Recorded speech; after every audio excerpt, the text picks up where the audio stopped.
2010 Buick Lacrosse with a 3.0 V6. Going to do a serpentine belt. So what we're going to do is got to remove the upper engine cover, got to take the oil cap off, and you got to pull the cover up, held down by these things with a grommet. Pull them up off of them, pull the engine cover off, take the breather tube out of the valve cover, undo this hose clamp and this hose clamp with their 7mm. Then you got T25s, I believe, Torx bits, and one clip here, and a sensor here, and a sensor there. Disconnect those, and you can pull this cover off, get it out of the way, pull your air filter out, and you want to remove the air cleaner base box. Got a grommet right there, spray some penetrant on it, wiggle it back and forth, pull it up out of there, and then you pull this thing out of there. Comes out of the fender here too. Just gotta get it out from underneath here, okay? Just gotta get this clip out of the way so it doesn't get stuck under the power steering return line. Okay, then I have to remove the engine mount in the front, also the bracket, so I can get access to the belt. Okay, so what I'm gonna do is stick a block of wood underneath, go underneath the oil pan, and I'm gonna lower the vehicle down onto it, and I'm gonna stop as soon as I hit the oil pan, and then I'll unbolt the engine mount, and then I can go ahead and lower down a little bit more and pull the engine mount out, and then raise the car down even more to raise the engine up. This bolt right here is going to hit right here, so this one you want to loosen first with your ratchet wrench, swivel head. Okay, I took the center bolt out, now I'm loosening up my other bolts. Make sure you have enough blocks of wood underneath that actually hits the oil pan, so when you lower it down on the ground with your tires on, it does raise the engine up. If you're using a floor jack, make sure you use a block of wood on the floor jack, because the floor jack is metal and it might crack your oil pan. Okay, get a long 1/2-inch ratchet, 18 shallow, break those 3 bolts loose, and then you can get a ratchet swivel in there and remove the bolts and the bracket. Okay, the bracket is off. 3 long bolts. Draw yourself a little diagram of your belt routing, and there's your tensioner. And it looks like it's a 1/2-inch square drive. All right. Okay, I got my ratchet in there. Now I'm gonna pull out my ratchet so it's not in my way of my belt. And I drew myself a little schematic, so I'm all set. Okay, belt's off. Now, what you want to do is take off the tensioner, because the tensioner the belt goes around the tensioner. So instead of fighting with the belt going underneath it, just go ahead and unbolt it. Careful with the bolt, because the bolt is a little pretty long. If you're using a ratchet, you might get the ratchet stuck.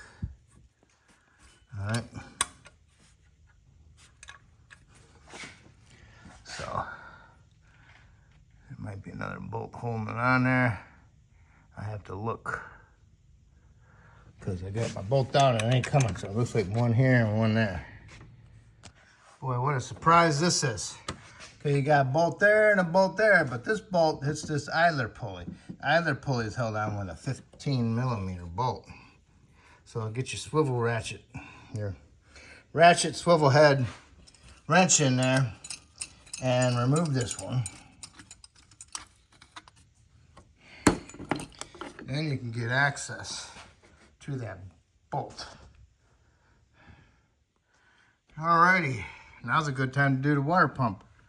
I tried telling them the water pump was leaking a little bit. They said, don't worry about it, just do the belt. Okay, dokey. Now I gotta get my belt. All right, I got my new belt kind of down there. I have to get my tensioner, and I'm gonna have to wrap that around the pulley and then come over here to the power steering pump. Okay. Okay, I got the tensioner mounted with the pulley, the belt going behind the pulley and around the crank and going over to the power steering pump and over the water pump. You can get that belt in there.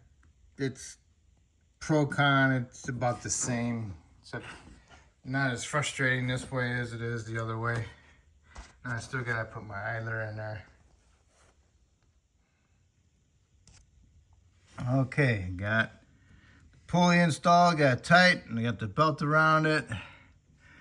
Belt is wrapped around everything. Now all I gotta do is put my ratchet on my tensioner and loosen up and get it onto the alternator.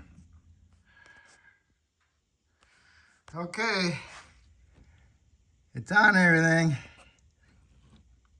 Looks kind of blurry. All right, make sure it's on all the pulleys, wrapped around. Now I can go ahead and install my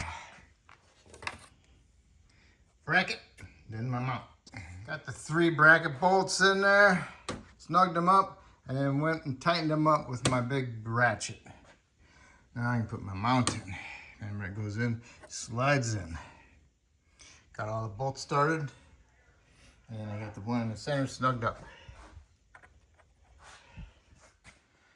Got all my mount bolts tight. Now you can go ahead and install your bottom of your air cleaner housing. Get it in there, get it behind underneath this first.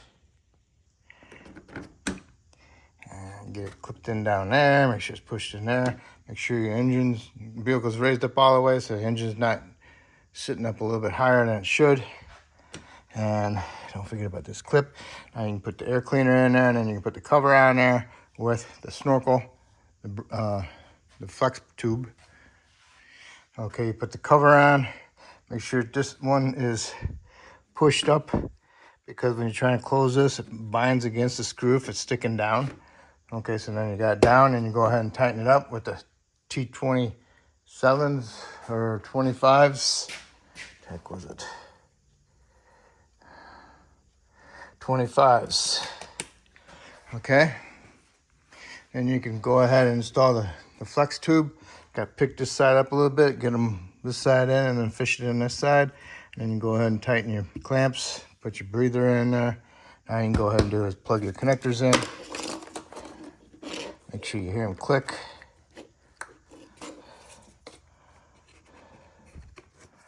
All right, now you're all set. Okay, now you can go ahead and put your engine cover back on, and you'll be all set with that. Okay, and when you do start it up, come back over here and make sure the belt's on properly, just for the heck of it. All right, and that will be it. So hopefully I helped you out with that, with putting that belt on, and hopefully you help me out by subscribing to me. I appreciate it, and thank you.